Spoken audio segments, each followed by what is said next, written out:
Divulgadores e divulgadoras, um salve!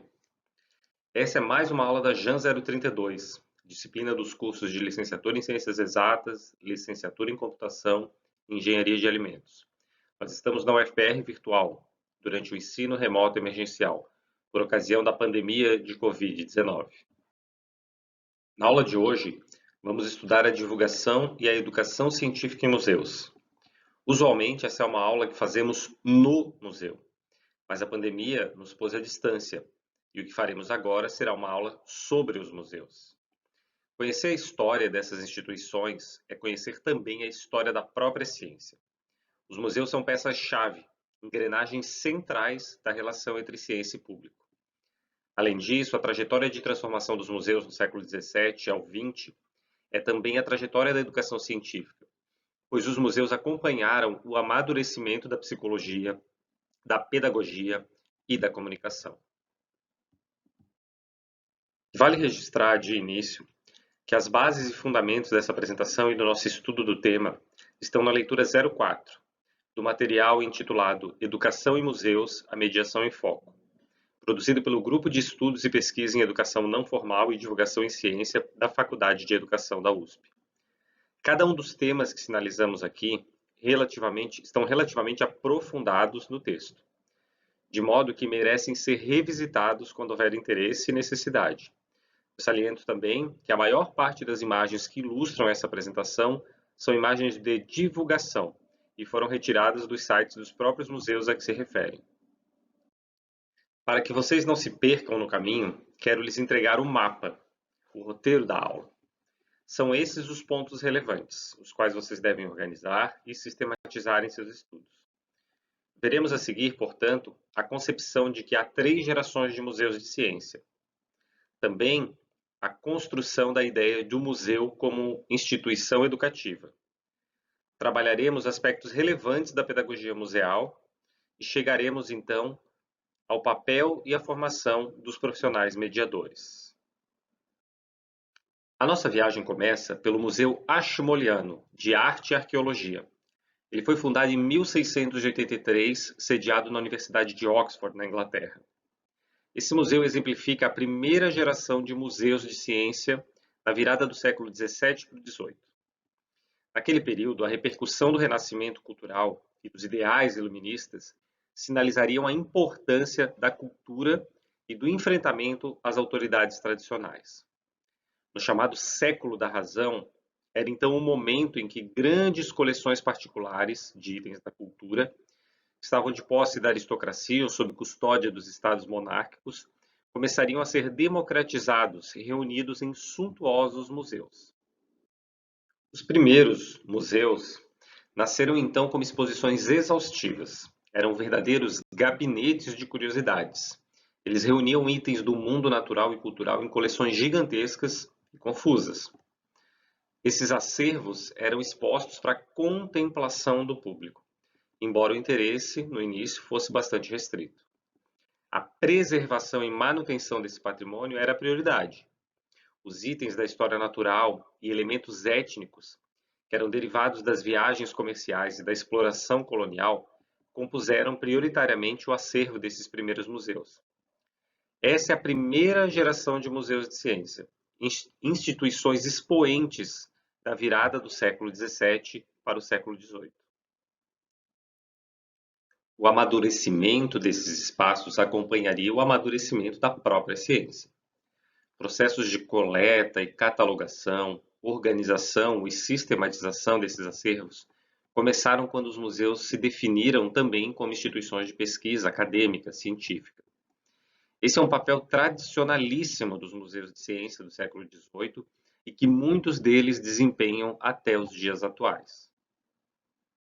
E conforme avança a catalogação para estudo, os acervos começam a ser organizados por áreas, assuntos e acabam estruturando o que vão se tornar as primeiras exposições temáticas. Essa mudança acontece durante o século XVIII e começa também a definir uma segunda geração de museus de ciência. Os públicos estão se ampliando e diversificando, enquanto também avança a educação da população. Vai amadurecendo o sentido democrático e educativo dos museus. As exposições agora são organizadas de modo que o público não apenas admire e contemple, mas também observe e compreenda a ciência. Na segunda geração, os públicos passam a ser convidados a perceber a presença e a admirar a importância da ciência na sua vida. Nesse sentido, a modernização da sociedade naquele período vinculou a ciência ao desenvolvimento industrial. E surgiram os museus focados nos aparatos técnicos e criações humanas derivadas do pensamento e da engenhosidade da ciência e da técnica. Alguns deles, como o Museu da Ciência e da Indústria de Chicago, nos Estados Unidos, seu homônimo em Manchester, na Inglaterra, e o Museu da Indústria e do Trabalho em Bruxelas, na Bélgica, são grandes exemplos desse mundo máquina. Em alguns desses museus, apareceria uma novidade que mudaria a história dos museus de ciência. É nos museus de segunda geração, relacionados à indústria, que começam a aparecer aparatos interativos, nos quais os visitantes podem mexer, tocar, apertar algum tipo de botão e acompanhar os resultados da sua ação. Ainda que de modo esporádico, pontual, incipiente, começam a ser experimentados sistemas de pergunta e resposta, por exemplo, interação de mecanismos. Os teares de cartões perfurados são as máquinas emblemas desses museus.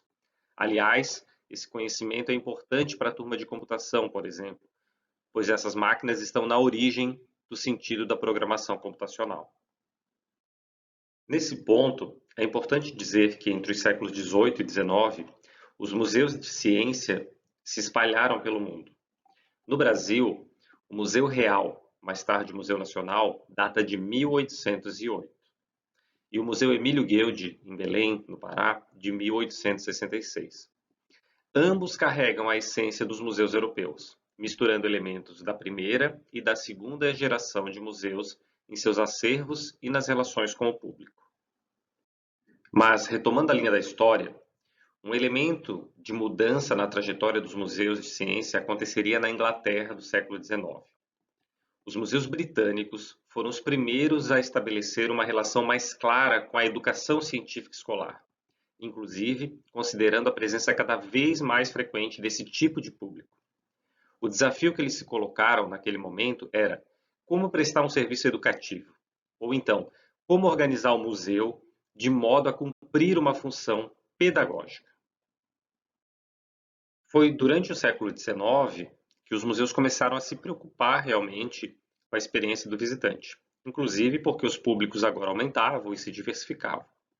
Um maior engajamento, uma atividade de participação vai aparecer só depois, no que a gente chama de terceira geração de museus de ciência e tecnologia, já na virada do século XX. Mas mesmo antes, como se pode evidenciar nessa foto do Museu Americano de História Natural em Nova York, já começava a ser evidente esse processo.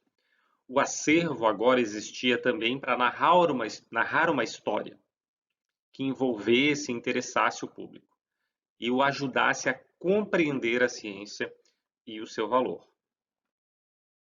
Até então, a pedagogia dos museus era o que a gente conhece como pedagogia tradicional. O público era assumido como absolutamente leigo, devendo ser totalmente orientado, ilustrado, educado de maneira direcional, a partir sempre do saber acadêmico. Não se propunha a participação ou interação do público com o acervo. E mesmo quando havia, como nos museus industriais que já citamos, o foco era o equipamento, o acervo, e não necessariamente as pessoas. Intelectualmente, o visitante estava num lugar de passividade, de receptor. Devemos lembrar que já falamos desse processo na divulgação científica. Era o chamado modelo do déficit.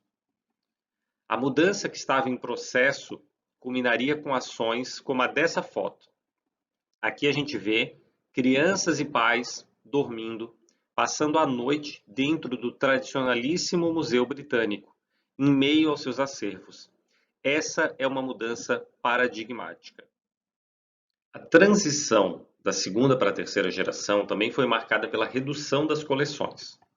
Os acervos agora não estavam mais todos expostos. Eram selecionados, representativos de algum fato, data, tema de interesse. Conforme ia amadurecendo o valor do público visitante, Ganhava força também uma abordagem mais sensibilizadora, buscando explorar uma dimensão emocional da visita ao museu. Nos museus americanos, exemplares desse período e fenômeno foram e ainda são muito representativos os dioramas, construções de ambientes em escala que provocam uma imersão nos visitantes em cenários. Atualmente, aparatos de multimídia compõem esses cenários também, com tecnologias como som, imagem e até a climatização. Outro exemplo de representação artística muito usada são as maquetes. Um exemplo maravilhoso desse trabalho está no The Royal Green Jackets Museum, na Inglaterra, com a representação da batalha que pôs fim ao Império de Napoleão Bonaparte pelos britânicos e prussianos. Retomando a linha do tempo, os museus chegam ao século XX tendo se tornado cada vez mais inteligíveis e educativos. Mas é após a Segunda Guerra Mundial, revisado e acentuado o papel da ciência e tecnologia para o desenvolvimento e da educação científica para a sociedade, que a nova museologia opera com conhecimentos da pedagogia para superar o modelo do déficit. Os museus passam a ser mais dialógicos, as exposições mais imersivas, mais interativas. Surgem espaços para diálogos, encontros, tira-dúvidas, debates, fóruns sobre ciência do passado e do futuro. Os museus passam a entender melhor seus públicos a partir de pesquisas que eles mesmos fazem e a considerá-los como ponto de partida para sua estruturação. Trata-se de um grande momento dos museus de ciência e tecnologia interativos no mundo, uma onda que surge principalmente a partir dos Estados Unidos, com a fundação do Exploratório, de 1960, museu que vocês veem na tela. Um parêntese aqui, para citar que o modelo do Exploratório foi escolhido recentemente para ser replicado no Brasil como negócio. Os museus batizados de STEAM Lab serão construídos pela Confederação Nacional da Indústria e pelo Instituto Evaldo Lodge. A migração dos animais no Museu de História Natural de Paris ilustra essa história. Trata-se de um museu do século XVIII que veio se transformando sem perder a sua vocação. Tem representadas as 3 gerações de museus de ciência, da virada de cada século, do 17 para o 18, 18 para o 19 e 19 ao 20. Primeiro, havia o foco no patrimônio, depois no acervo, mais tarde no público. No começo, os gabinetes de curiosidades foram contemplados. Depois, a ciência foi compreendida e enaltecida com a exposição de suas grandes conquistas técnicas. E mais tarde, o público é convidado a interagir com conceitos e fenômenos do acervo. São as 3 gerações de museus. O desenvolvimento dos conhecimentos da psicologia e da pedagogia durante o século XX teriam grande repercussão nesse processo de amadurecimento dos museus. A partir das teorias cognitivistas, que sugerem um sujeito ativo, interativo, que aprende fazendo, em processo, os museus foram substituindo ou alternando as suas abordagens. Não cabia mais uma exposição exagerada, textos muito densos, guias exaustivos. Não se podia exigir mais a passividade interessada do público, sob pena de não se estar cumprindo o papel desejado pedagógico. O amadurecimento segue esse caminho que vocês veem no slide. Então, alicerçados em uma pedagogia de base construtivista, os museus de ciência e tecnologia da segunda metade do século XX iniciariam um movimento chamado hands-on, no qual os visitantes deveriam vivenciar o museu, mexer, fazer, pôr a mão para dialogar com o museu, como vocês veem na imagem. Mesmo outras áreas, outras ciências vão vivenciar processos similares. Essa exposição do Science Museum of Minnesota, onde as pessoas exploram o acervo, é um exemplo desse fenômeno. Mais recentemente, nasce um novo tipo específico de instituição, que nem é mais intitulado museu, mas são os chamados centros de ciência. Instalações que estão remodelando a terceira geração e que não trabalham mais necessariamente com outras atividades da museologia, como patrimônio, curadoria e pesquisa. É nesse contexto que surgem também os museus ao ar livre, inspirados nos museus nórdicos, Eles começam a explorar os espaços externos, pátios, jardins. Grandes exposições e estruturas são criadas para a vivência do público. No Brasil, um exemplo é a Praça da Ciência, em Vitória, no Espírito Santo. Estão surgindo, então, novos tipos de instalações, algumas sem fim pré-estabelecido, com diferentes resultados de acordo com o conhecimento prévio do público e com a maneira como o público interage com ela. Algumas estruturas, inclusive, passam a exigir o público para funcionarem. As visitas palestra, por exemplo, ainda existem, mas passam a ter espaço também a discussão dirigida, as visitas de descoberta, novas estratégias de relacionamento entre museu e público. Começa a haver espaço mais para manifestação, para participação, para as perguntas, para as interações, para posicionamentos e debates. Esse amadurecimento pedagógico dos museus faz com que, na virada para o século XXI, algumas dessas instituições já tenham equipes pedagógicas e trabalhem formalmente com ações educacionais. O atualíssimo Museu do Holocausto, em Curitiba, por exemplo, merece nossa citação aqui como exemplo de museu que se dedica até mesmo à formação de professores por meio de cursos e palestras. Nesse sentido, quem visita um site como o do Museu de Ciência e Tecnologia da PUC Rio Grande do Sul vai perceber a importância da pedagogia e da psicologia no desenvolvimento da identidade dos museus. Há, por exemplo, uma seção específica dedicada a essa relação. Existe todo um processo de preparação para o que vai acontecer antes, durante e depois da visita do público. Os museus disponibilizam agendas e orientações de preparação e acolhida, e até mesmo conteúdos prévios sobre os temas para os professores. Os professores podem apresentar demandas específicas, aproveitando os espaços e a estrutura dos museus para incrementar e aprofundar suas aulas. As visitas são as mais variadas, desde guiadas, com objetivos bem definidos, até explorações livres. Há desde ludicidade, como caçadas a tesouros, até práticas científicas, como atividades de registro detalhado, como ilustração científica. Muitas dessas atividades são registradas, acompanhadas, gravadas, fotografadas e compõem avaliações periódicas que os museus fazem de suas próprias ações, e assim vão redefinindo seus próprios caminhos a partir da interação com o público. Para a turma das ciências exatas, das ciências da natureza, isso também é importante, sobretudo para quem faz uma licenciatura. É importantíssimo compreender a relação dos museus com a escola. Os museus são, enfim, espaços educativos, mas espaços educativos diferentes, claro. Eles não substituem a escola, tampouco a complementam apenas, mas interagem com a experiência e com o saber escolar. Os museus conseguem, por exemplo, oferecer experiências e espaços que são inviáveis na educação escolar, como o bar químico do Museu de Londres que vemos no slide. A história dessa relação também tem amadurecido, afastando-se da subordinação e aproximando-se do diálogo. Chegamos ao momento, portanto, de ressaltar e compreender a figura central dos museus de ciência e tecnologia e de sua pedagogia, a figura do mediador ou da mediadora. Toda a transformação dessas instituições, dos museus tradicionais até os modernos centros de ciência e tecnologia, depende da identidade desses profissionais. São eles que criam, concebem, desenvolvem as instalações e atividades para então educar cientificamente os públicos que as alcançam. Eu sei que seria muito pretensioso para a disciplina dizer que nós formamos aqui mediadores da pedagogia museal, educadores não formais em ciência e tecnologia. Ainda assim, minha intenção com essa aula também é pôr vocês em contato com essa função, seu universo de intenções, prazeres e desafios. Assim, talvez, quem sabe, alguém se interessa e se abrem portas para novos sonhos e oportunidades.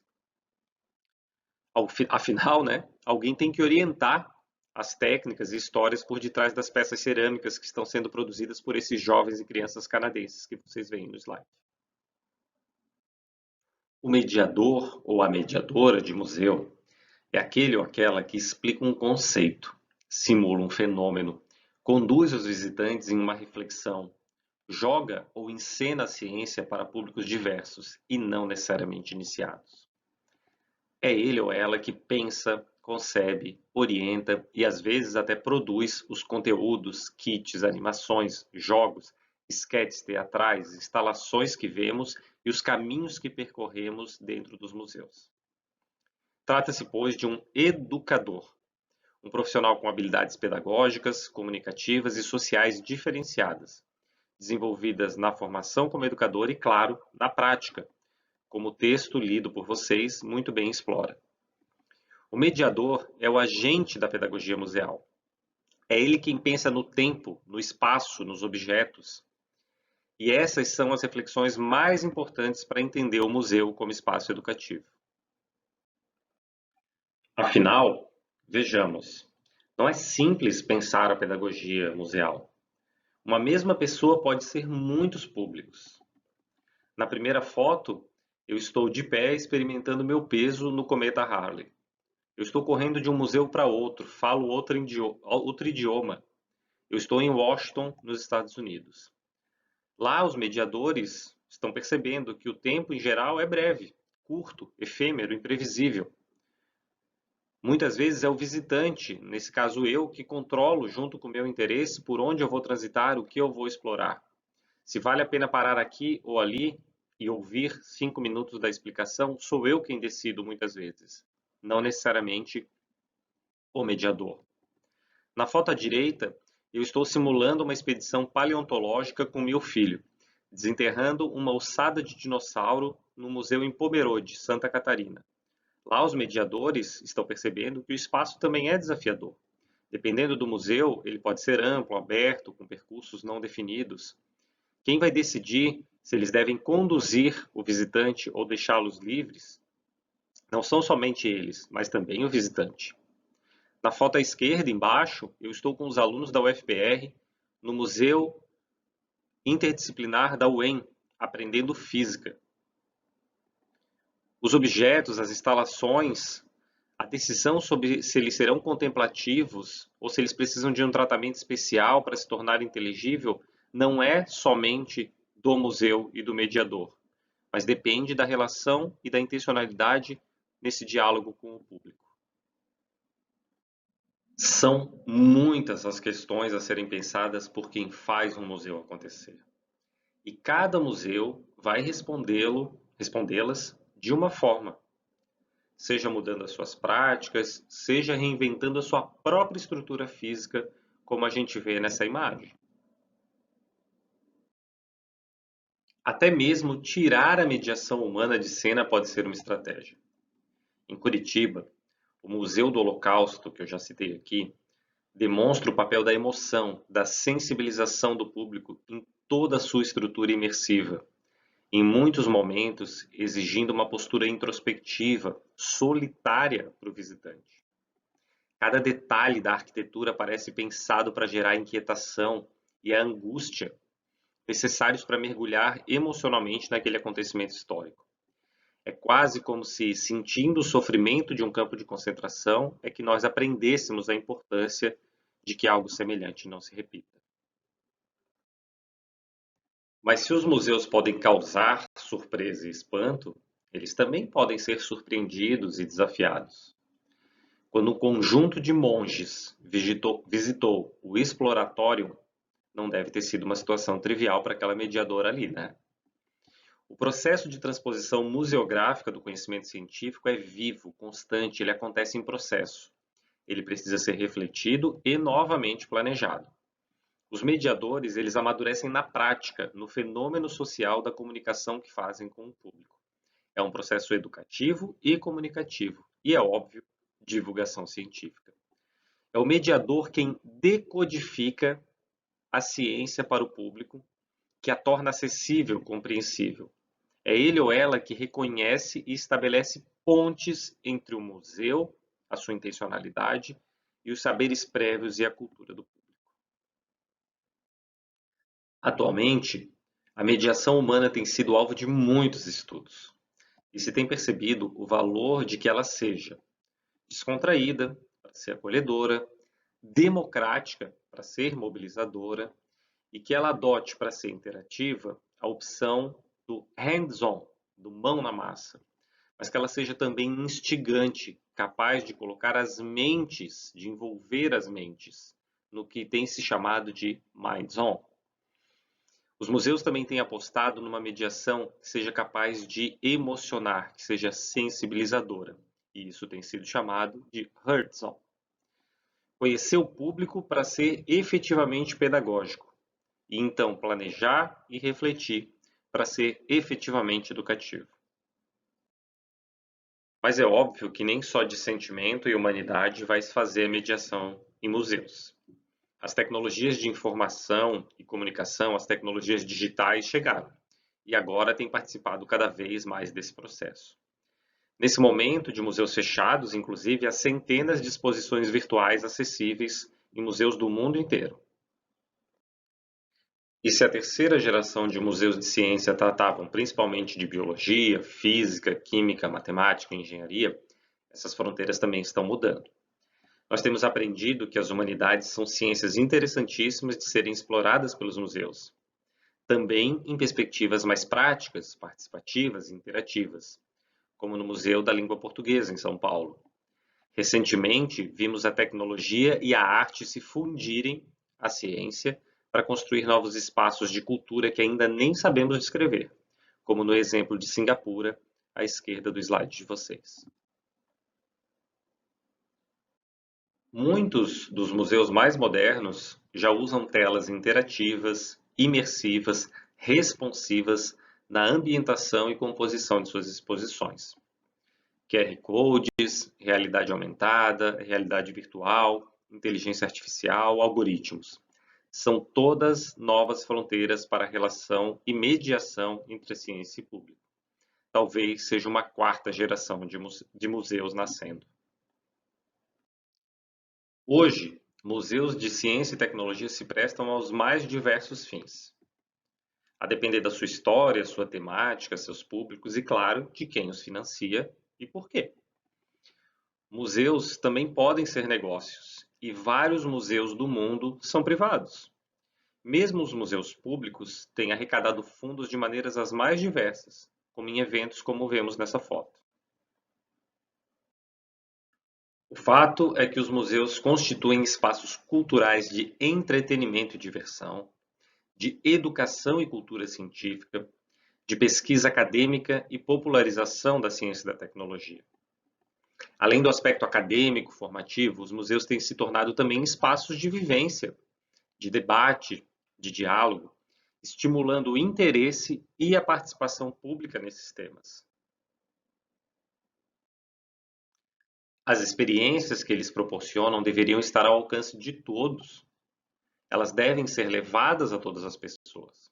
Aliás, as iniciativas itinerantes são uma grande aliada nesse processo de levar a ciência para além dos grandes centros urbanos.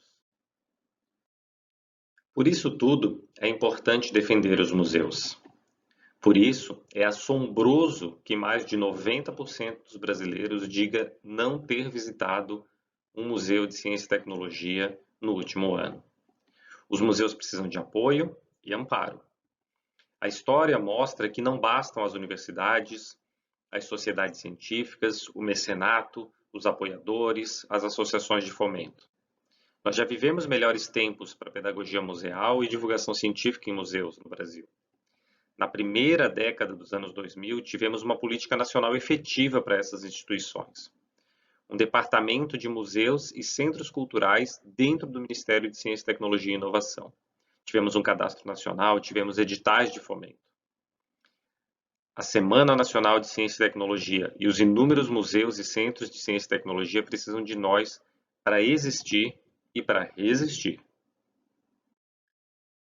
O que aconteceu com os museus Nacional no Rio, nosso mais antigo, e recentemente com o Museu de História Natural de Minas Gerais, deveria nos consternar, nos mobilizar. Não poderíamos deixar os nossos museus queimarem. Mas já que deixamos, espero que vocês ajudem a divulgação científica e a educação em museus a ressurgir das cinzas. Até a próxima, fiquem com um ósculo e um adstrito amplexo.